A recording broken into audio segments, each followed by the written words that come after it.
De acordo com certas estimativas, apenas 1 em cada 5 artilheiros de baterias antiaéreas alemãs sobreviveu à Segunda Guerra Mundial.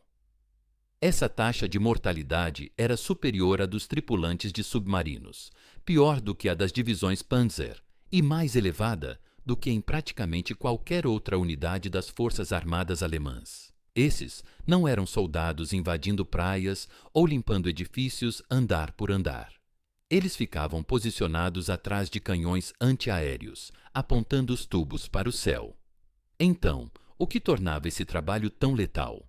Para compreender isso, é preciso voltar aos anos iniciais da década de 1930, quando os estrategistas militares alemães avaliavam uma ameaça que sabiam estar se aproximando, embora ainda invisível.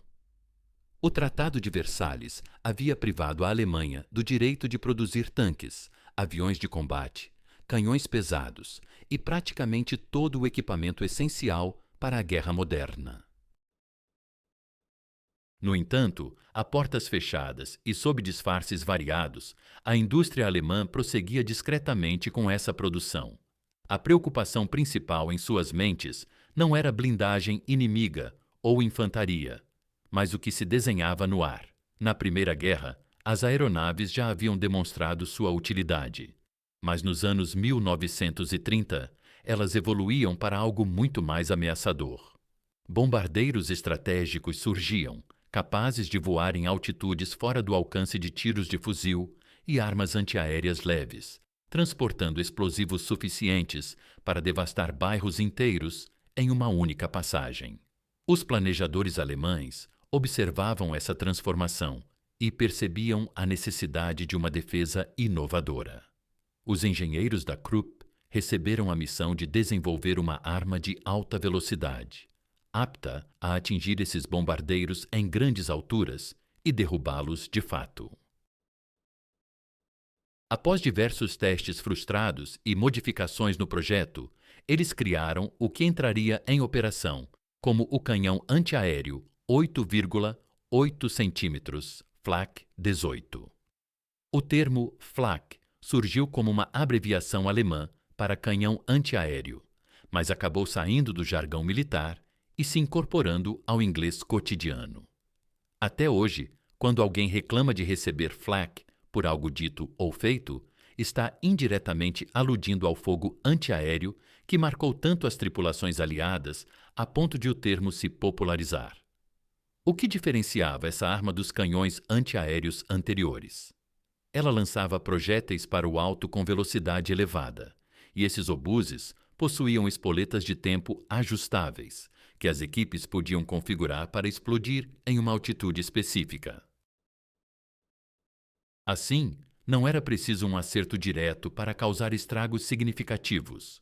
Bastava se aproximar o suficiente para que os fragmentos de metal de alta velocidade rasgassem asas, destruíssem motores e eliminassem tripulantes com pouca ou nenhuma proteção contra esse tipo de assalto.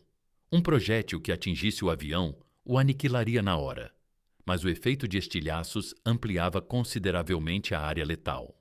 Além disso, a peça montava-se em uma base cruciforme que permitia às equipes girar e elevar o canhão rapidamente em qualquer direção, rastreando alvos velozes no céu, com ângulo de elevação variando de quase horizontal até praticamente vertical. Essa versatilidade logo se revelaria valiosa contra um tipo bem diferente de objetivo.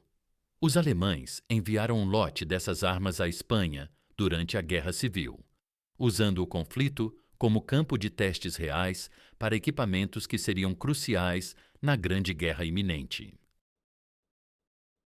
Os resultados chamaram muita atenção, mas não pelos motivos que se poderia imaginar.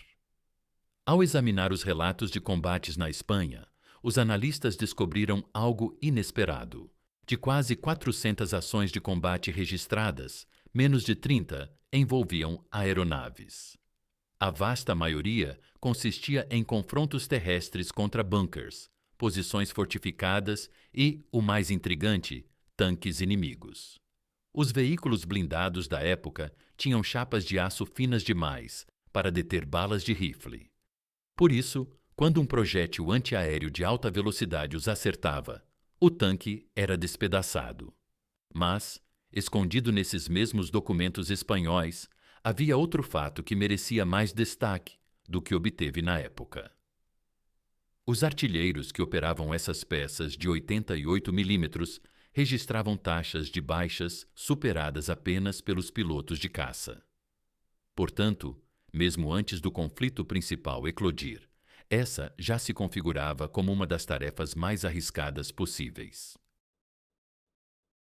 Em setembro de 1939, ao iniciar a guerra na Europa, a Alemanha contava com pouco mais de 2.600 canhões antiaéreos pesados, o dobro do que os britânicos possuíam e muito superior ao dos americanos, que mal tinham alguns nessa fase.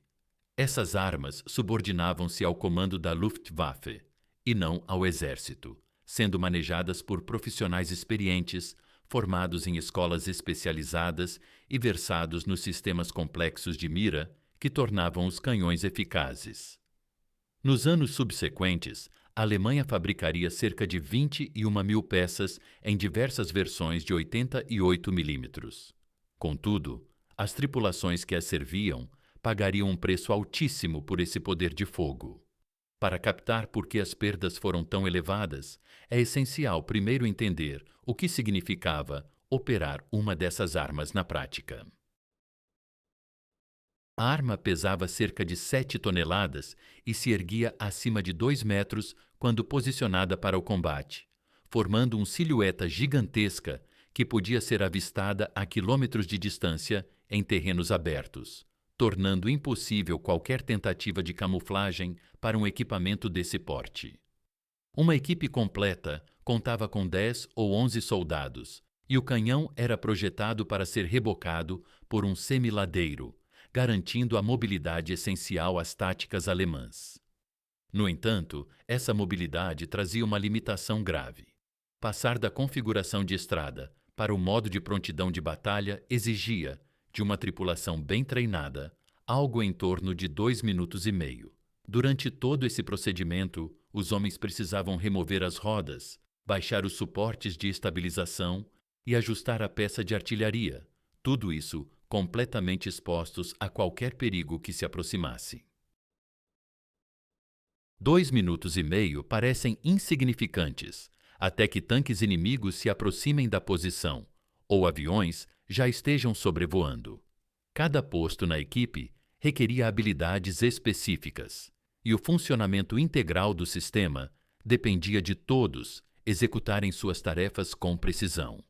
O comandante coordenava o tiroteio, enquanto 2 atiradores manipulavam fisicamente a mira da arma por meio de controles independentes para horizontais e verticais, acompanhando alvos no céu. 2 ajustadores de espoletas regulavam os atrasos temporais nas granadas para que explodissem na altitude correta. Um carregador inseria novas munições na culata entre os disparos, e 4 auxiliares mantinham o fluxo de projéteis durante o fogo contínuo. Além do próprio canhão, uma equipe extra de 5 homens operava o comando Garrett, uma espécie de calculadora mecânica que determinava soluções de tiro e transmitia dados de alvo para todos os canhões da bateria simultaneamente. As operações matemáticas realizadas por esse aparato eram notáveis, especialmente porque ocorriam de forma puramente mecânica e sob a tensão do combate. Um grupo dedicado monitorava bombardeiros se aproximando, avaliava sua velocidade, altitude e trajetória, e depois computava o local exato no ar, onde as aeronaves estariam quando as granadas as alcançassem, o que, em alcances maiores, podia envolver prever a posição do alvo mais de 20 segundos adiante. As granadas saíam do cano a aproximadamente 2.700 pés por segundo e podiam atingir objetivos a cerca de 26.000 pés. Embora canos desgastados ou mal cuidados pudessem estourar sob a pressão de disparos repetidos, tornando a limpeza da arma uma questão vital para a sobrevivência. Cada projétil pesava pouco menos de 10 quilos, enquanto o cartucho completo, com sua carcaça de latão, superava os 14 quilos. Dentro de cada granada de alto explosivo havia por volta de 1 quilo de material detonante, envolto em uma jaqueta de aço que se fragmentava na explosão. Uma única detonação espalhava cerca de 10.000 estilhaços metálicos em alta velocidade por uma área letal de 10 a 15 metros. Aqueles nuvens escuras que apareciam em fotos e noticiários da época eram expansões de estilhaços capazes de rasgar a fuselagem de aviões, cortar cabos de controle e eliminar tripulantes desprotegidos contra fragmentos viajando a tais velocidades. Contudo, existia uma falha crucial que os alemães nunca conseguiram resolver. Enquanto os aliados criaram e usaram espoletas de proximidade, dispositivos que acionavam a explosão automaticamente ao passar perto dos alvos, os alemães permaneceram fiéis às espoletas temporais do início ao fim. Isso resultava em granadas que frequentemente detonavam cedo demais ou tarde demais, mesmo com cálculos precisos das equipes. Os aliados detinham uma vantagem significativa nesse ponto, que só era parcialmente compensada pelo volume de fogo alemão. A cadência de disparo chegava a 15 ou 20 tiros por minuto, graças a um mecanismo semiautomático na culata que ejetava as carcaças usadas após cada disparo e permitia o tiro contínuo assim que uma nova munição era encaixada. Conforme o conflito prosseguia, a Alemanha introduziu peças ainda mais pesadas. Os canhões de 10,5 centímetros e 12,8 centímetros disparavam granadas de 15 e 26 quilos, respectivamente, com cargas explosivas o dobro ou triplo da munição padrão de 88 milímetros. E como era a rotina diária para os soldados que serviam nessas armas? Bem, uma bateria típica contava com 4 a 6 canhões, embora isso se ampliasse para 8 ou até 12 nas unidades maiores que guardavam as instalações industriais mais vitais. Cada peça recebia um nome do alfabeto fonético alemão: Anton, Berta, César, Dora, Emile, Fritz. E as tripulações que as operavam se tornavam unidas da maneira que só homens compartilhando riscos mortais conseguem. A sobrevivência de cada um dependia de todos cumprirem seu dever, enquanto o ambiente ao redor buscava destruí-los. A agenda cotidiana girava em torno das armas e da preparação constante para um combate que podia surgir a qualquer instante. As manhãs começavam com alinhamento e vistoria de equipamentos, e a manutenção dos canos consumia horas consideráveis, pois tubos desgastados podiam explodir de forma devastadora sob o esforço de tiros rápidos. Treinos de prática e exercícios de mira ocupavam o resto do tempo, junto com turnos de sentinelas. E depois havia a espera, que trazia sua própria carga de tensão. Somente em Hamburg houve 778 alertas isolados de bombardeio aéreo ao longo de toda a guerra. As tripulações se revezavam em turnos de prontidão rotativos, sempre tensas, com o sono interrompido de forma constante, sem nunca saber quando o próximo ataque viria. Quando as sirenes soavam por fim, restavam cerca de 2 minutos e meio para preparar a arma para o disparo. Em seguida, você ocupava sua posição exposta enquanto esquadrilhas de centenas de bombardeiros se aproximavam. O próprio local das posições representava o problema central, pois eram escolhidos para oferecer o alcance máximo de engajamento, o que implicava máxima vulnerabilidade. As equipes operavam de telhados, torres especializadas, terrenos elevados com linhas de visão desimpedidas ou campos abertos com pouca cobertura. No instante em que iniciava o fogo, o clarão do cano e a fumaça denunciavam sua localização para todos os observadores. Assim, você se transformava em um alvo fixo, enfrentando inimigos que podiam se mover livremente enquanto ficava preso ao local. Era preciso permanecer na estação e manter o canhão atirando, mesmo com aviões sobrevoando em tentativas de abater você. As condições de vida variavam bastante conforme o local de lotação. Aqueles que guardavam cidades alemãs contavam inicialmente com certo conforto, incluindo barracas adequadas, próximas às posições, e uma rotina militar próxima do normal. Já as equipes no norte da África lidavam com um conjunto totalmente distinto de desafios. Elas cavavam fossos na areia para abaixar o perfil visível das armas, ao mesmo tempo em que combatiam para impedir que a poeira fina entrasse nos mecanismos, que travavam ao menor sinal de contaminação. Tudo isso sob um calor que tornava o metal escaldante ao toque. Na frente oriental, o frio extremo exigia procedimentos especiais de winterização, e algumas baterias ganhavam trenós puxados por cavalos para transportar equipamentos leves pela neve, que tornava veículos com rodas inúteis. Na verdade, a transição para o combate terrestre começou mais cedo do que a maioria dos relatos históricos indica, e ocorreu em grande parte por acaso. Mesmo nas campanhas iniciais, as tripulações ocasionalmente deparavam com blindados aliados, que as armas antitanque alemãs padrão não conseguiam neutralizar.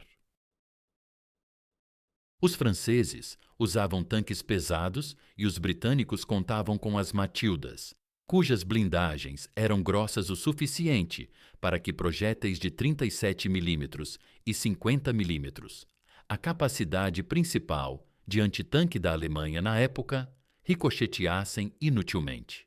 Quando esses veículos maciços surgiam, alguém solicitava os 88ões, e os projéteis de alta velocidade perfuravam proteções que haviam resistido a tudo mais. Essa tática se mostrou eficaz na campanha francesa de maio de 1940. Blindados britânicos lançaram um contra-ataque surpresa contra a divisão de RML, e os tanques leves alemães começaram a recuar. Toda a posição corria risco de ruir, quando o ele determinou que cada canhão disponível baixasse o cano e enfrentasse diretamente a infantaria blindada britânica que avançava. Os 88º interromperam o assalto por completo, e a liderança alemã passou a observar com mais atenção o potencial de suas armas antiaéreas contra tanques. RML transformou isso em uma armadilha intencional durante os combates no deserto, em um ponto que os tanquistas britânicos chamariam sombriamente de Hellfire Pass, em junho de 1941. Os blindados alemães simulavam uma retirada, atraindo os tanques britânicos para posições de 88 segundos, camufladas no solo arenoso. Naquela tarde, 13 canhões enfrentaram 190 tanques britânicos, e o confronto foi totalmente desigual. Cerca de 100 veículos foram destruídos, incluindo Matildas fortemente protegidas, que deviam suportar impactos de fogo antitanque convencional. Os artilheiros alcançaram uma média de uma baixa a cada 20 disparos, o que representa uma precisão notável por qualquer critério. A onda inicial foi aniquilada em minutos, com 11 dos 12 tanques de uma formação destruídos quase instantaneamente. A última mensagem de rádio do comandante britânico relatou que algum tipo de canhão estava dizimando seu esquadrão. Logo depois, seu próprio tanque foi atingido. Um tripulante britânico capturado mais tarde expressou incredulidade ao saber que o uso de canhões antiaéreos contra tanques era visto como justo. O que tornava isso eficaz era uma combinação de características que se aplicava igualmente bem a alvos terrestres quanto aéreos: a trajetória plana, a velocidade elevada, a precisão e os visores ópticos de qualidade. Essas mesmas qualidades se revelaram igualmente potentes na frente oriental, onde a Alemanha levou um choque desagradável.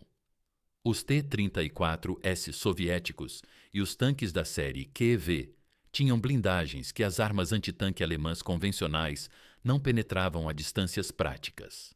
O calibre 37 mm ganhou rapidamente o apelido de batente de porta entre as tropas alemãs, pois dispará-lo só servia para denunciar sua posição a um inimigo intocável. Assim, por um período inicial daquela campanha, o 88 era praticamente a única arma alemã capaz de destruir de forma confiável a blindagem pesada soviética a mais de 1.000 metros. Munição especializada viabilizava isso. Os projéteis perfurantes não só atravessavam o aço, mas explodiam internamente após a penetração, maximizando o dano à tripulação e aos componentes. Esses disparos podiam vencer cerca de 100 milímetros de placa de blindagem a 2 quilômetros, superando qualquer coisa que os aliados possuíssem durante todo o conflito. No entanto, para as tripulações treinadas em tarefas antiaéreas, essa mudança para abater tanques parecia algo completamente distinto. Veja bem, o serviço antiaéreo tinha uma certa sensação de distanciamento. Você observava os instrumentos, realizava cálculos e mirava alvos distantes que, com frequência, eram difíceis de avistar com nitidez. O combate terrestre implicava encarar de frente os veículos que se destruía, ver o fogo consumindo-os e, por vezes, testemunhar tripulantes tentando fugir. E esses alvos podiam avistá-lo também. Eles revidavam com fúria, esforçando-se tanto quanto você para eliminá-lo, e essa distância simplesmente evaporava. À medida que esse papel duplo se ampliava, as equipes das peças Flak se viam na mira de praticamente todos no campo de batalha. Compreendendo tanto a potência quanto a fragilidade desses soldados, a liderança alemã percebeu a necessidade de salvaguardar esse poder de fogo de algum modo. Assim, engenheiros modificaram a arma para montagem em plataformas blindadas. O tanque Tiger entrou em ação no final de 1942, equipado com uma variante do 88 que as tripulações de tanques aliados temiam até o fim do conflito. Caçadores de tanques como o Nashorn e o Elephant portavam uma versão ainda mais potente. Esses veículos sofriam com falhas mecânicas, mas as peças que carregavam eram vistas por ambos os lados como as melhores armas antitanque de toda a guerra, capazes de aniquilar blindados inimigos a distâncias em que o fogo de resposta era praticamente impossível. Contudo, mesmo com algumas peças 88 ganhando blindagem e esteiras, as baterias fixas continuavam essenciais para a defesa antiaérea. E em fevereiro de 1945, mais de 300 baterias pesadas de antiaérea, cerca de um quinto de toda a infantaria alemã, foram posicionadas contra as forças soviéticas em avanço, em vez de bombardeiros aliados. Tripulações treinadas para abater aeronaves agora enfrentavam assaltos blindados soviéticos, e a vulnerabilidade permanecia idêntica. A montagem ainda demandava 2,5 minutos de exposição. Não havia proteção superior, e a infantaria ainda podia se aproximar por terrenos que você não cobria. Algumas equipes se viram paradas na lama gelada nos arredores de Praga, ou sob fogo de morteiros perto de Breslau, enquanto tentavam empregar armas projetadas para aviões contra inimigos que se aproximavam pelo solo. Um episódio da luta na Normandia, em julho de 1944, ilustra bem as tensões em torno dessas tripulações. Um major do exército chegou a uma aldeia e avistou blindados britânicos contornando sua posição. Ele localizou uma bateria 88 da Luftwaffe, ainda operacional, e ordenou ao capitão que abrisse fogo contra os tanques. O capitão recusou, afirmando que sua tarefa era aeronaves inimigas e que tanques eram problema do exército. O major sacou sua pistola e disse que ele podia atirar ou morrer no lugar. O capitão cedeu à ameaça. O confronto destruiu dezenas de tanques britânicos, mas o embate revela algo crucial sobre esses homens. Eles serviam sob comando da Luftwaffe, não da autoridade do exército, e muitos se opunham a serem arrastados para combates terrestres para os quais nunca se prepararam, compelidos a perecer em funções não escolhidas por oficiais de outra força. Na fase inicial da guerra, a Alemanha detinha supremacia aérea total na Europa, o que significava demandas relativamente leves para as tripulações antiaéreas. Mas em 1943, a situação aérea se inverteu por completo, e as equipes de flak mergulharam em uma batalha pela sobrevivência que só terminaria com o colapso alemão. Os aliados conduziram o que equivalia a um bombardeio ininterrupto, com aviões britânicos atacando à noite e formações americanas durante o dia, gerando um ciclo contínuo de devastação. A magnitude era difícil de conceber. Os ataques a Dresden envolveram mais de 1.200 aeronaves. Dortmund recebeu quase 5.000 toneladas de bombas de mais de 1.000 aviões em um único raid, de março de 1945. No dia D, na Normandia, a Luftwaffe estava tão debilitada que realizou apenas 250 saídas contra quase 14.000 missões aliadas naquele dia só. A cobertura de caças que outrora protegia o espaço aéreo alemão havia desaparecido. Restavam apenas as baterias de flak. Um artilheiro registrou como esses assaltos pareciam de sua posição em agosto de 1944. Pontos escuros surgiam no céu azul, agrupados, expandindo-se à medida que se aproximavam. Quando a formação entrava no alcance de tiro, vinha o comando de fogo, e então era salva após salva, rajada atrás de rajada, até os bombardeiros saírem do raio de ação, ou você estivesse morto. A eficácia antiaérea, na verdade, piorou ao longo da guerra, com os aliados adotando contramedidas mais sofisticadas. Nas etapas iniciais, cerca de 4.000 projéteis eram necessários em média para derrubar um bombardeiro. Mais adiante, esse número subiu para 16.000, à medida que interferências em radares degradavam o controle de fogo alemão. Mas o volume de disparos garantia que as perdas aliadas prosseguissem. Centenas de aeronaves foram abatidas. Milhares de tripulantes morreram ou saltaram de paraquedas em território alemão para serem capturados. O que as tripulações aéreas aliadas vivenciavam ao penetrar espaço aéreo defendido marcava os sobreviventes para sempre. Um americano recordou voar através de flak tão intenso que eclipsava o sol, descrevendo uns 10 segundos que pareciam uma escuridão total. Planejadores britânicos estimavam que atacar apenas 488 baterias implicava aceitar cerca de 12% de baixas. Os próprios bombardeiros ofereciam proteção mínima, com cascas finas de alumínio e blindagem só nos sistemas vitais. Os tripulantes contavam com pouca proteção contra estilhaços e tubulações de combustível. Motores e sistemas hidráulicos ficavam igualmente vulneráveis, mas as baixas ocorriam dos dois lados, e os comandantes aliados sabiam exatamente o que era preciso fazer. Os caças-bombardeiros passaram a ser a principal arma contra as posições de flak. Thunderbolts, Mustangs e Typhoons saíam intencionalmente em caça às baterias antiaéreas, cientes de que destruí-las aumentava as chances de sobrevivência dos bombardeiros que vinham logo atrás. Esses aviões voavam à frente das formações principais, metralhando as posições de artilharia antes da chegada dos bombardeiros pesados. Os próprios bombardeiros traziam metralhadoras capazes de atingir as tripulações de canhões expostas. Além disso, foram criadas armas especializadas justamente para eliminar esses artilheiros. Bombas de fragmentação, projetadas para detonar acima de locais suspeitos e cobrir todos os de baixo com cacos. Na essência, os aliados adotavam a mesma tática que os alemães usavam contra eles. Um oficial posicionado em uma torre de fortaleza de concreto em Berlim observou fluxos de bombardeiros americanos atravessarem ilesos nuvens densas de projéteis explodindo, prosseguindo serenamente rumo aos alvos para lançar suas bombas.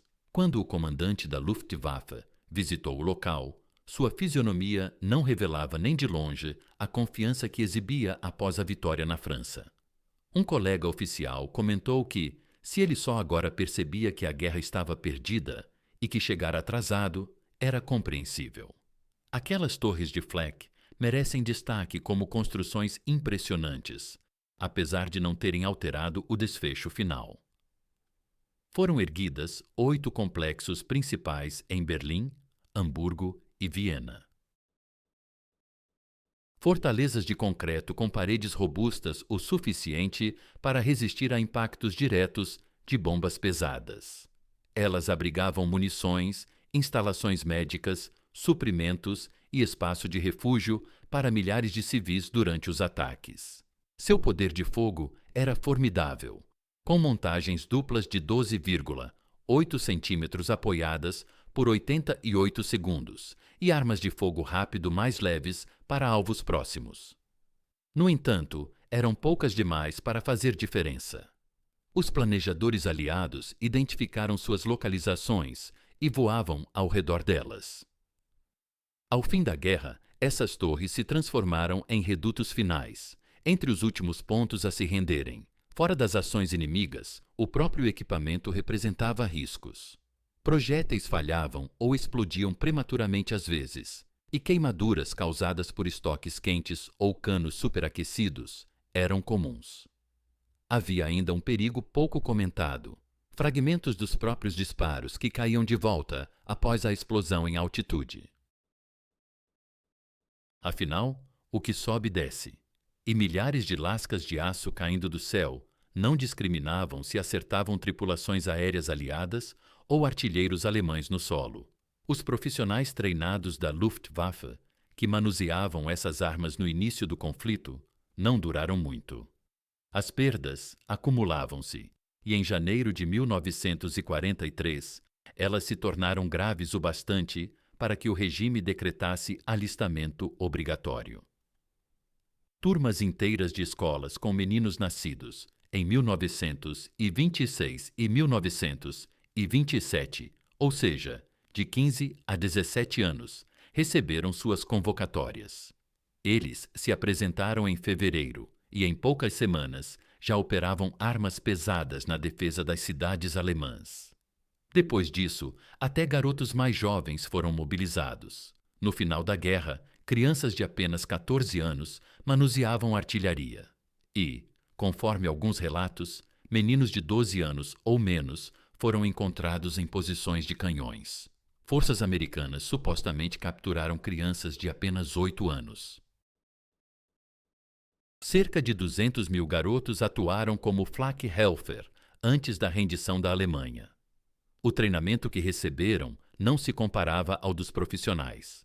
Um sobrevivente o descreveu como apressado, com apenas algumas semanas de prática na própria bateria onde serviriam.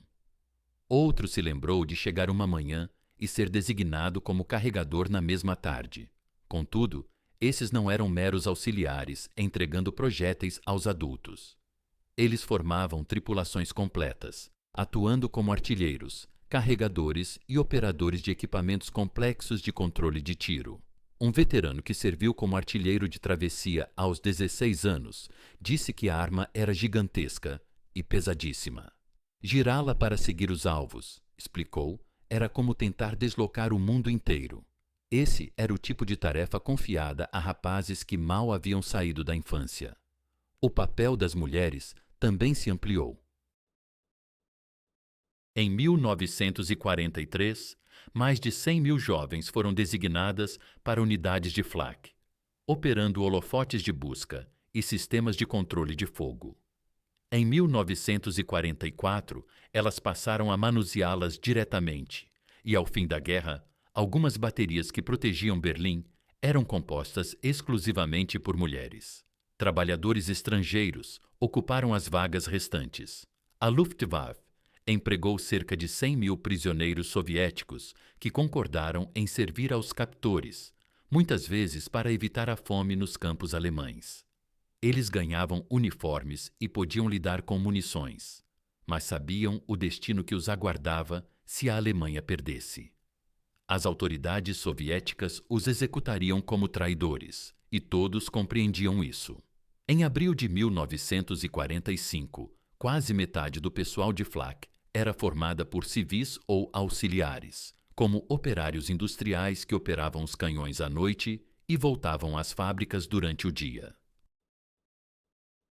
Prisioneiros de guerra, nacionais estrangeiros de Letônia à Croácia, estudantes que deviam estar nas aulas, membros idosos de milícias e mulheres. O que inicialmente era uma unidade militar profissional transformou-se em uma força de última instância, quase desesperada. As estatísticas de baixas respondem à questão inicial levantada no conflito espanhol.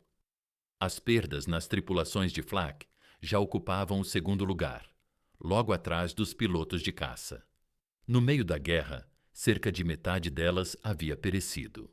Na fase subsequente, essa proporção subiu para algo entre 50% e 70%.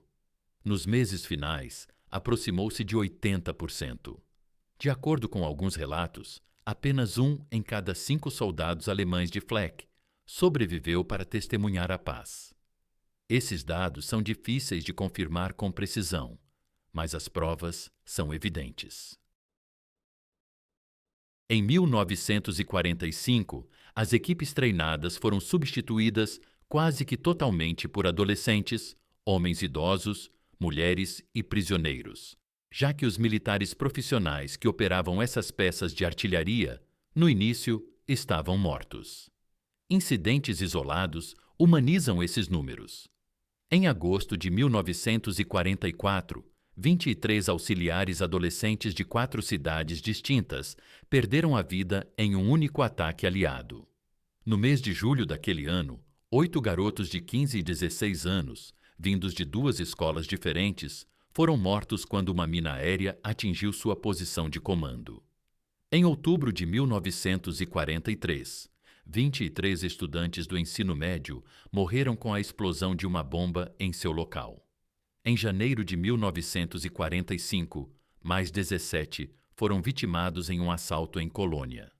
Na frente oriental, os riscos eram ainda maiores. Forças soviéticas, segundo relatos, executavam combatentes menores de idade como guerrilheiros irregulares, excluídos da proteção da Convenção de Genebra. O comandante da Luftwaffe acabou ordenando a retirada dos auxiliares mais jovens dessa frente. Mas nessa altura, muitos já haviam sido mortos. O depoimento de um oficial descreve como toda a sua bateria foi dizimada na ofensiva soviética final. Eles foram levados para o leste de trem com as armas destruídas às suas costas e, exceto por um homem que permaneceu a oeste do rio, ninguém escapou com vida. Conforme registros de memoriais, cerca de 100.000 soldados mirins teriam morrido apenas nos últimos meses do conflito.